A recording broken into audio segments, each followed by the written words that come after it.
CM Revanth Reddy పాలనలో తనదైన mark చూపిస్తున్నారు. 2050 నాటికి తెలంగాణ అంతటా పారిశ్రామిక అభివృద్ది టార్గెట్ గా కార్యాచరణ రూపొందిస్తున్నారు. ఇందుకోసం రాష్ట్రాన్ని 3 క్లస్టర్లుగా విభజిస్తున్నట్లు సీఎం రేవంత్ రెడ్డి ప్రకటించారు.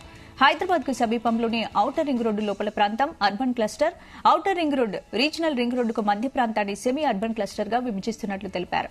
ఇక ఆ తర్వాత ప్రాంతాన్ని రూరల్ క్లస్టర్ గా విభజించనున్నట్లు స్పష్టం చేశారు. ఇక సెక్రటేరియట్ లో భారత పారిశ్రామిక సమాఖ్య సిఐఐ ప్రతినిధులతో సీఎం రేవంత్ రెడ్డి సమావేశమయ్యారు. రాష్ట్రంలో 1994 నుంచి 2004 వరకు పరిశ్రమల అభివృద్దికి అనుసరించాల్సిన ఫార్ములా ఒకలా ఉందన్న సీఎం రేవంత్ రెడ్డి ఆ తర్వాత 2004 నుంచి 2014 వరకు మరో మెట్టుకు చేరుకుందని తెలిపారు. రాబోయే రోజుల్లో ఇది అత్యున్నత వృద్ది దశకు చేరుకోవాలనే లక్ష్యంతో ప్రభుత్వం పనిచేస్తుందని స్పష్టం చేశారు.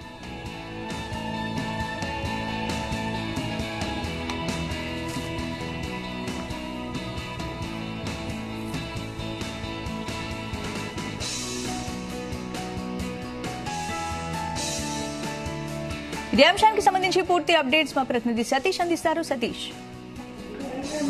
స్పందన. సీఎం రేవంత్ రెడ్డి ఈ రోజు సచివాలయంలో బల్క్ డ్రగ్స్ ఉత్పత్తి సంస్థల అసోసియేషన్ ప్రతినిధులతో సమావేశమయ్యారు.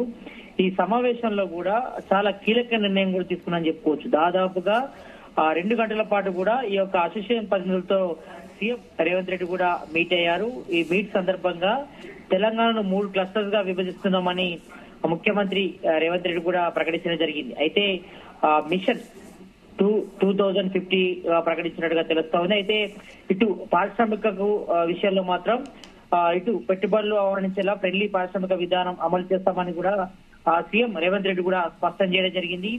దీనికి సంబంధించి విధి విధానాల విషయానికి వస్తే ఇటు ఔటర్ రింగ్ రోడ్ లోపల ప్రాంతం అంతా కూడా అర్బన్ క్లస్టర్ గా, ఓఆర్ఆర్ అలాగే RRR మధ్య ప్రాంతాన్ని సెమీ అర్బన్ క్లస్టర్స్ గా, ఆర్ఆర్ తర్వాత కూడా రూరల్ క్లస్టర్ గా విభజిస్తున్నట్లు సీఎం చెప్పడం జరిగింది. మొత్తం తెలంగాణను 3 క్లస్టర్ గా విభజిస్తున్నట్టు కూడా సీఎం ప్రకటించారు. అయితే ఈ సందర్భంగా ఇటు పెట్టుబడులు ఆహ్వానించేలా ఫ్రెండ్లీ పారిశ్రామిక విధానం తమ ప్రభుత్వం ఉంటుందని కూడా ప్రకటించడం జరిగింది. దీంతో హైదరాబాద్ తరహాలో రాష్ట్రమంతటా అభివృద్ధి చేస్తాం, అన్ని రంగాల పరిశ్రమలకు ప్రోత్సాహం కల్పిస్తామని కూడా సీఎం రేవంత్ రెడ్డి కూడా స్పష్టం చేయడం జరిగింది. కొత్తగా ఫార్మా విలేజ్లు నిర్మిస్తామని, 2050 నాటికి తెలంగాణ అంతటా పారిశ్రామిక వృద్ధి జరిగి తీరుతుందని కూడా సీఎం స్పష్టం చేశారు. ఇటు సుదీర్ఘ లక్ష్యంగా మెగా మాస్టర్ పాలసీ రూపకల్పన చేస్తున్నామని, రాష్ట్రంలో పెట్టుబడి పెట్టే వారికి ప్రతి పైసకు రక్షణ కల్పిస్తామని కూడా తమ ప్రభుత్వం నుంచి కూడా స్పష్టం చేశారు. ఇటు పారిశ్రామిక అభివృద్ధి ఒకే చోట కేంద్రీకృతం కాకుండా, అంటే మనం చూస్తున్నాం ఎక్కువగా ఇటు అర్బన్ రూరల్ లో మాత్రం తక్కువగా ఉంది.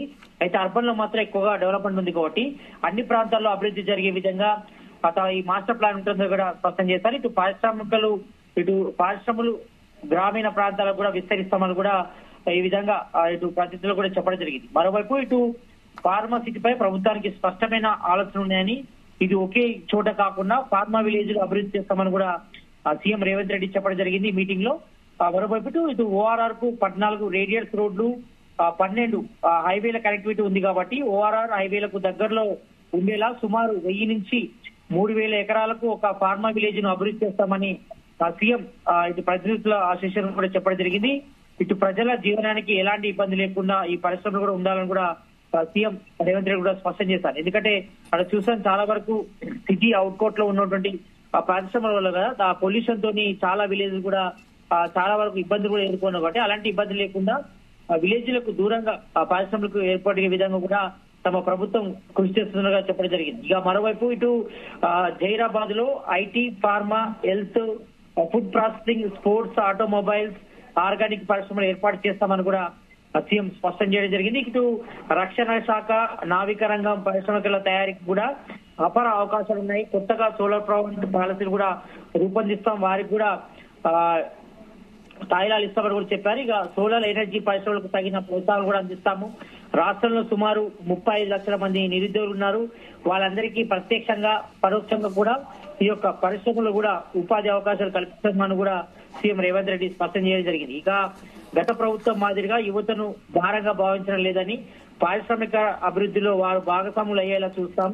యువతలో నైపుణ్యాలు పెంపొందించేందుకు స్కిల్ డెవలప్మెంట్ ప్రోగ్రామ్ కూడా చేపడతాం. వాళ్ళ స్కిల్ ఆధారంగా కూడా వారికి ఉపాధి అవకాశాలు కల్పిస్తామని కూడా సీఎం రేవంత్ రెడ్డి కూడా స్పష్టం చేశారు. అయితే డిగ్రీ పొందిన వారికి ఉపాధి లభించేలా తాము రూపకల్పన చేస్తున్నామని చెప్పారు. ఇక ప్రపంచంలో ఎక్కడైనా నిలుపుకునేలాగా యువతకు సామర్థ్యాలు పెంచుకునే విధంగా స్కిల్ డెవలప్మెంట్ ప్రోగ్రామ్స్ కూడా నిర్వహిస్తామని చెప్పారు. ఇక మరోవైపు దాదాపుగా Welspun group chairman BK గోయంకతో సీఎం రేవంత్ రెడ్డి కూడా కలిశారు. అయితే తెలంగాణలో ఐటీ సేవా రంగంలో 250 కోట్లు పెట్టుబడులు పెట్టేందుగా తాము సిద్ధంగా ఉన్నామని కూడా చెప్పారు. అయితే వికారాబాద్, ఆదిలాబాద్ జిల్లాలో ఐటీ అభివృద్ధికి సిద్ధంగా ఉన్నట్లు కూడా సీఎం రేవంత్ రెడ్డి కూడా స్పష్టం జరిగింది. అయితే మొత్తానికైతే ఇటు మిషన్ 2050 స్టార్ట్ చేసినట్టు చెప్తున్నారు. తెలంగాణ 3 క్లస్టర్ గా విభజిస్తున్నాం అని చెప్పారు. కాబట్టి దీనికి మొత్తం పారిశ్రామిక అభివృద్ధి అంతా కూడా తెలంగాణ వ్యాప్తంగా జరగాలని కూడా సీఎం రేవంత్ రెడ్డి స్పష్టం చేశారు. మొత్తం మనం చూసుకుంటే ఇటు మ్యాప్ లో చూసుకుంటే మొత్తం ఇటు సంగారెడ్డి, కంది, నవాబ్పేట్, చేవెళ్ల, షాద్ నగర్, అమంగల్, మర్రిగూడ, శివన్నగూడ, నారాయణపురం, కంస్థాన్, చౌటుప్పల్ ఇదంతా కూడా రీజనల్ రింగ్ రోడ్ కిందకి వస్తుంది. దాని లోపల ఉన్నదంతా కూడా అర్బన్ సంబంధించిన ఏరియా. అంత లోపల ఇంకా మిగతా ఏరియా అంతా కూడా అవుటర్ రింగ్ రోడ్.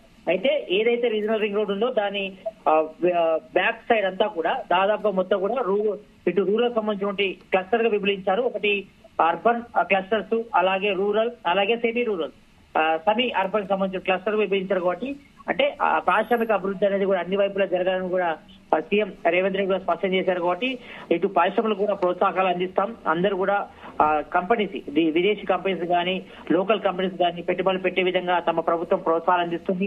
ప్రతి ఒక్కరు కూడా పారిశ్రామిక రంగం అభివృద్ధి చెందితేనే రాష్ట్రం కూడా అభివృద్ధి చెందుతుంది. కాబట్టి అన్ని జిల్లాలకు కూడా విస్తరిస్తాం అనేది కూడా సీఎం రేవంత్ రెడ్డి స్పష్టం చేశారు. అయితే మొత్తం తెలంగాణలో 3 క్లస్టర్ గా ఏర్పడుతున్నది కాబట్టి దీనికి సంబంధించి ఏర్పాట్లు కూడా చూసుకుంటారు. అలాగే పరిశ్రమలకు అవకాశం కల్పిస్తామని కూడా సీఎం రేవంత్ రెడ్డి స్పష్టం చేశారు. మొత్తానికి CM Revanth Reddy mission 2050 start చేశారు. దీనిలో భాగంగా పారిశ్రామికవేత్తలు కూడా ప్రోత్సాహాలు కల్పిస్తాం. అలాగే ఉపాధి అవకాశాలు నెలకొల్పి దానికి కూడా నిరుద్యోగులకు కూడా ఉపాధి కల్పిస్తామని కూడా సీఎం రేవంత్ రెడ్డి స్పష్టం చేయడం జరిగింది. స్పందన. Right, thank you Satish.